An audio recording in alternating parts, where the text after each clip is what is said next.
Are resort credits a scam?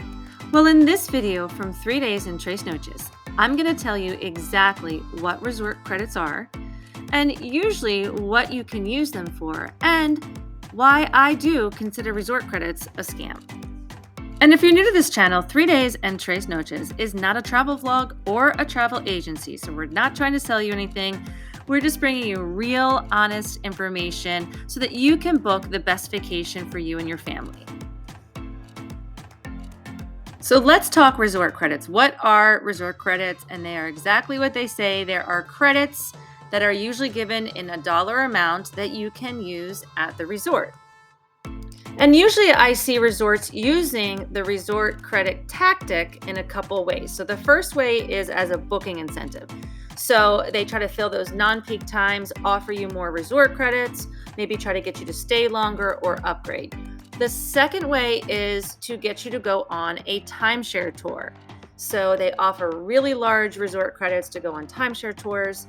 And then finally, I've seen them use it as a customer service tool. So for instance, if you were not happy with something, if you had an issue, then they offer it as their way of saying they're sorry. So when I first started traveling, I was actually really excited about resort credits because since they put a dollar amount on it, I was thinking, wow, I'm going to have $500 to spend while I'm at the resort. And even though it's an all-inclusive resort, there are still tons of things that you can add on, like excursions, golfing, spa. They always have a lot of shopping. And so they position the resort credits that you can use them for almost anything. But when I was at the resort trying to actually use the resort credits, it became apparent very quickly that there are a lot of exceptions when it comes to using the resort credit. And so I felt very deceived, which is actually the definition of a scam, and which is why I wanted to make this video. So again, the whole point of this channel is to help you avoid the mistakes that I've made. So let's go through what you can use resort credits on and some pitfalls to avoid when you're going to use yours. So the resort will market the resort credits that you can use them for the spa, golfing, excursions, sometimes the gift shop, and even some of the special dinners that are extra. So at first it sounds really exciting, right? Because for instance, they're giving you $500 or $750 and you're thinking, I could have like a spa day, or I can go on an amazing excursion or go to the gift shop. But very quickly, you realize that there are a lot of exceptions when it comes to resort credits. So let's start with the spa, because that's really what I wanted to use my resort credits for. And I had learned the first time. So the first time I had gone to the Sun Palace, they gave me a bunch of resort credits, went to book the spa, and it was completely booked. So the second time that I was going, I said, all right, I'm going to be smart and I'm going to book ahead of time. So I contacted the resort ahead of time, and they said, no problem. And they emailed me a list, and I'm going to put it up here, of all of the possible things for the spa. And then very nonchalantly, they said, oh, and just so you know, the things that are marked with such and such, it's like a little diamond, are the only ones that you can use for resort credits. But I thought, okay, I'll just choose a service that the resort credits are valid for. And so when I started to look through, I chose just a basic massage, but the cost of the massage was almost $200, and which wasn't that big a deal because I had a lot of resort credits, but you could only use $100 per room towards a spa service. So that meant I'm going to be spending way more than I would spend for a massage here. And then that did not include the taxes and fees. So what a regular massage should have, maybe cost $100, maybe you're on vacation, $150. It ended up costing me way more than that, even with the resort credits that I applied. And the fact that you could only use $100 per room means that the other person in the room really can't use it, or you have to split it so it's $50 and $50, which really gets you nothing at the spa. So I'm really happy that I had contacted the resort ahead of time, so I knew ahead of time going into it. And again, at the end of the day, we all have choices. I could have chosen not to even use the resort credits or go to the spa, but I did decide because I wanted to experience it to review it for the channel.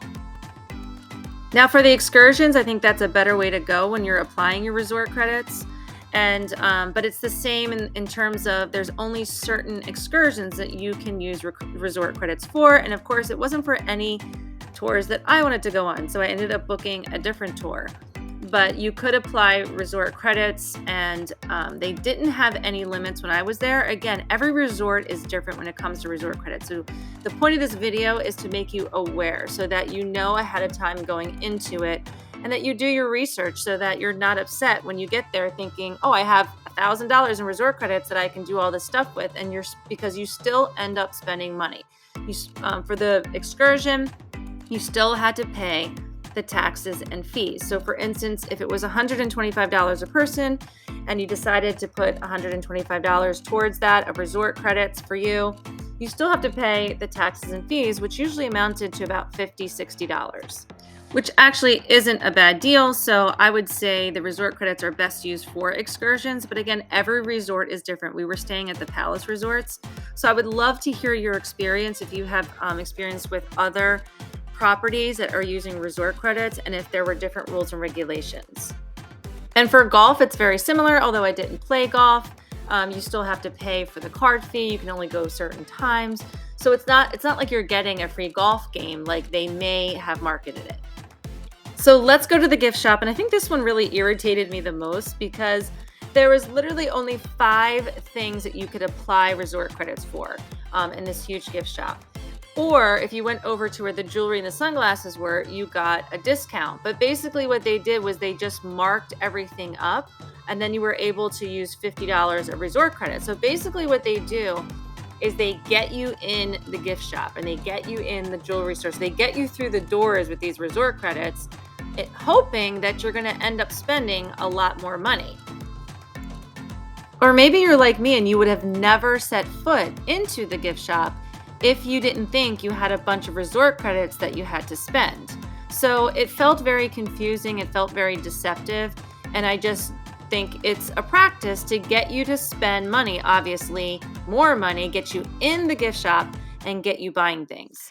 And I'm not complaining. I know I get a lot of messages, comments that it sounds like I'm complaining. I'm very, very grateful that I get to go to these resorts and have these vacations. But the whole channel is about giving you information that I wish that I had. And this is information that I wish I knew. And yes, resorts have the right to do whatever they want, but the more information that we have when we're on vacation, the better. So I'm saving the best for last, and that is the resort credits that they give you in order to go on timeshare or membership tours. Normally, I would never go on one of these tours or the timeshare pitches or anything like that, but I really wanted to go on it for the channel to review it. And so first, let's start with the resort credits that they offer. So they really go all out. They try to offer you a lot of resort credits so that you are enticed to go on these tours. And they do pitch it that the tour is about 60 to 90 minutes, which is never the case. Usually that you are there for 2, 3, 4 hours if they are really good at what they're doing. Now for the resort credits, now that you know that you can't use basically a lot of credits at once for excursions or spas, it doesn't matter if they're giving you 400, 500 resort credits, you cannot use them all at once, especially since they limit the amount that you can use them per room. Now, they will tell you that you can transfer them to another trip. So let's say you frequent this resort, they're going to tell you, well, that's okay, you can use them the next time that you come. So a lot of people fall into the trap in going on these tours because of the amount of resort credits that they offer. So just keep that in mind that you can't really use all the resort credits at once. So hopefully they're offering you something else. For instance, my friends were in Puerto Vallarta. They offer them a free ride into the downtown city, free breakfast, free bottles of tequila. So there are sometimes more advantages, but here at the Sun Palace, it was basically a ton of resort credits. We did get to tour LeBlanc, which is one of the top rated resorts in Cancun, and then free transportation back and forth. We were able to get drinks and lunch as well. Honestly, to me, it was not worth it at all because it really took 3 to 4 hours. And I actually ended up becoming a member basically really for this channel, so I'm going to do a whole other video about whether you should become a Palace Elite member. But I thought it was really important to let you know this tactic that they use to go on these tours. And it would be great if you could use all of these resort credits at once. I mean, yeah, you could have a free excursion and free spa, but it's just not the case when you go to actually use them. So that's why I think resort credits are a scam, in my opinion, really because they're offering you these really large amounts. And they do market it that you can use it towards excursions, spa, and the gift shop. But when it comes right down to it, you can only use it on certain things and in certain amounts, and you can only use a certain amount per room, which I thought was ridiculous as well. So they're really designed to get you to spend extra money while you're at an all-inclusive resort, because maybe normally you wouldn't go to the spa or you wouldn't go on an excursion. So for me, like I probably wouldn't normally go to the spa because it's just something I don't do on vacation. But since I had these resort credits, it got me in the door and I ended up spending money that I normally probably would not. And again, it's really true what they say. There's no such thing as a free lunch. There's always a catch. There's always something involved. And I love as I travel, I continue to learn these things, and then I can give you the information so maybe you can avoid some of the pitfalls and mistakes that I've made along the way. So hopefully you found this video helpful, and if you have, please like and subscribe and follow us on 3 Days and Tres Noches while we keep taking you on fun, affordable, exciting adventures you can have in a really short amount of time. You don't need a lot of time to have an amazing vacation.